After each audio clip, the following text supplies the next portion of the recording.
round one in that role. Well, you want to see a confidence in the 5-on-5 game, which will lead you to believe you can apply it to the penalty kill. He's clearly got the skill set for it. Range alone. And there's some hands that come to killing penalties, because getting it clear is a critical part of it, being able to get it on your stick and get it down. And he's got a real good set of hands on him. He handled it very well, willing to block shots. Another key component, that size and that range is really unique and helpful. We got two very big men on the left side. It happened that you'll see power plays with shooters on that side. That's a real advantage for us. So he did very well with it. We'll go next to Ted Wyman from the Winnipeg Sun. Go ahead, Ted. Thanks, Gregor. Paul, I still remember the day in training camp when Logan Stanley got promoted from the secondary group, and kind of unexpectedly, it seemed to us anyway, started to be in the mix for a spot in the lineup. When you think back to then, how pleasant of a surprise is it to have him doing what he's doing now? Yeah, like I would say he just earned it, because he didn't necessarily have a year last year that said he was going to get penciled into the top six or in the equation, but he had a summer. And for some guys, the delay of the season, I think they used to their advantage. And Logan was a guy that came back in noticeably better shape and condition. And because of that, he's faster. So you get a guy that big and he can get up to speed, then that piques your interest, right? Because we've always known that he had a good set of hands on him. He can make plays, and get the puck to the net. I thought it would be about foot speed for him, and he kind of, got himself in good enough shape that that's not in the question, to the point now he looks powerful and strong and fast at times. And then he gets his first game in Toronto, and then all there's milestones that you have to hit to kind of keep playing, and he just kept hitting those.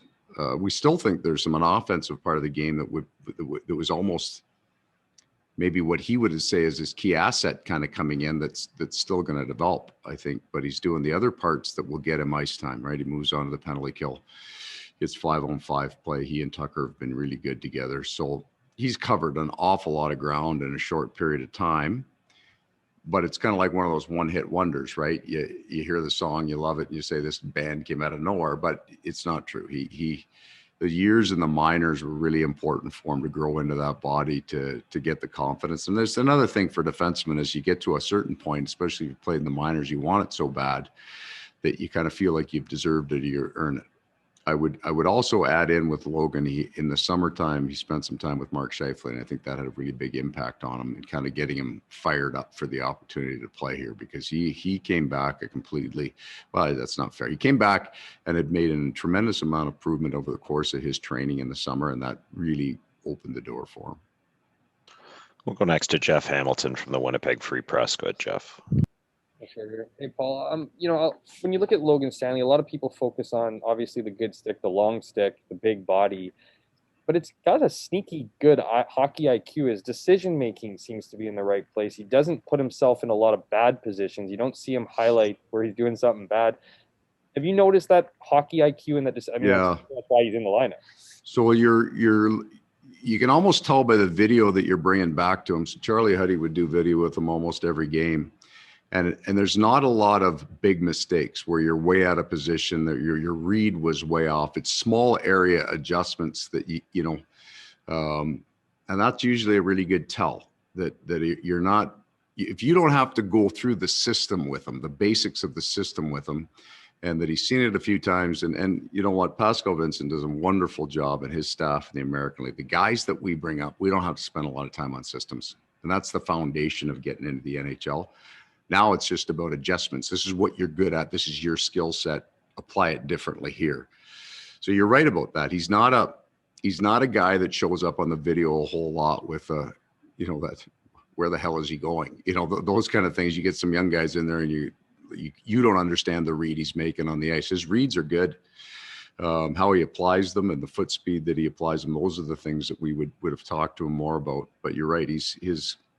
And I think, he's got a right balance of risk in his game. He's not afraid to make a play or pull up across the line. There's some confidence there and poise with the puck that I think you probably have to get into a bunch of NHL games for the coaches to appreciate it. But he's been in enough now that we do appreciate it. We'll go back to Jeff Hamilton for a follow-up. Go ahead, Jeff. I want to talk about the that this big off season for Logan. And I'm wondering, at 23 years old and what would be his fifth year of eligibility into the NHL, if this reaffirms things for you, Paul, maybe your belief on defensemen and their growth, or if this changes things. No, it would be an affirmation, and it's not just defensemen, it's styles of defensemen. And the amateur scouts that drafted him said it at the table. This guy's going to take some time. He's got to grow into his body. Most of those big men take time, right? Their conditioning, their strength to get that big body to power to be able to cover the ice that they need to cover. So there was never an idea of where's Logan Stanley after the first year? Why is he not playing in the NHL? It was going to, and then you also never know. It doesn't matter where a guy gets drafted, right? There's always the unknown. Is he going to continue on the path? And he was doing that. But yeah, there was lots of faith at the draft table when they drafted him, but a clear awareness that he wasn't going to play in the NHL in the next year or two, and it was going to take some time, which is completely normal. We just went on this unusual run of, two things: drafting very high, right? You get second overall pick, and you get these guys in that top 15, and some of them can come in and play. So then your expectation rises that everybody you draft in the first round should be there next year, or he's a bust. And that's just not, it's the opposite is true. It takes these guys time to mature into playing in this league. We'll go next to Kelly Moore from 680 CGOB. Go ahead, Kelly. Hey, good afternoon, Paul. I don't know how clear and certain it was to you 3 or 4 days before the playoffs began, but certainly from the outside, you kind of wondered between Tucker Poolman, Logan Stanley, Ville Heinola, and Jordy Ben, how you'd decide on that third defense pairing. Was it a clear-cut decision for you? And all of a sudden, how good does that look going with Logan Stanley and Tucker Poolman?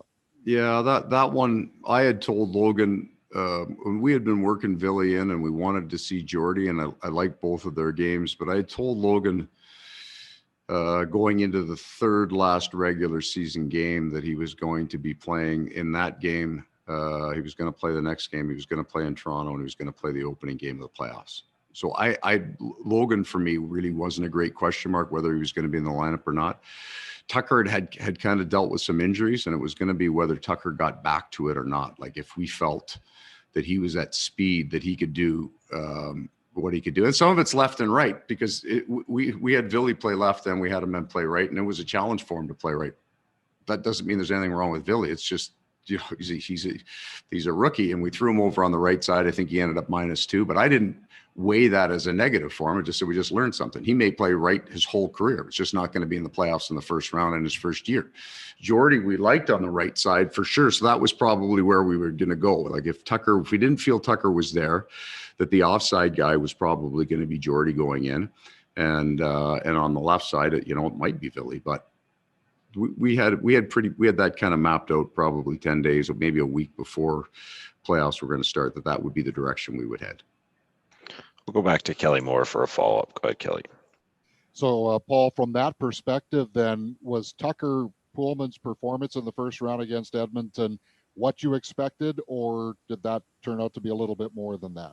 No, it's what we expected. Like, I know he scores the goal, which is a huge goal, so it draws the attention to him. But if you take the goal out and just look at his play, he's been really good, but I don't think he's been off the charts. And I'm not trying to minimize what he's done. I just don't think he's playing over his head. I think he's just that good. And I think he's going to get better and continue. Still in he's his second year in the NHL. So I thought he was what we had hoped he would be, in that we have high expectations for him. But I don't think he was lucky. I don't think he's, we're not going into the next round with our fingers crossed that he'll get back to that. That's kind of our expectation of him. We'll go next to Stephen Wino from the Associated Press. Go ahead, Stephen. Thanks, Gregor. Hey, Paul, you guys have played a bunch of close games in that Edmonton series. I know you watch a lot of games around the league, and I wonder if you get a sense of kind of what your read is on these playoffs and just how intense they've been and how close these games have been since all you guys have played each other so much.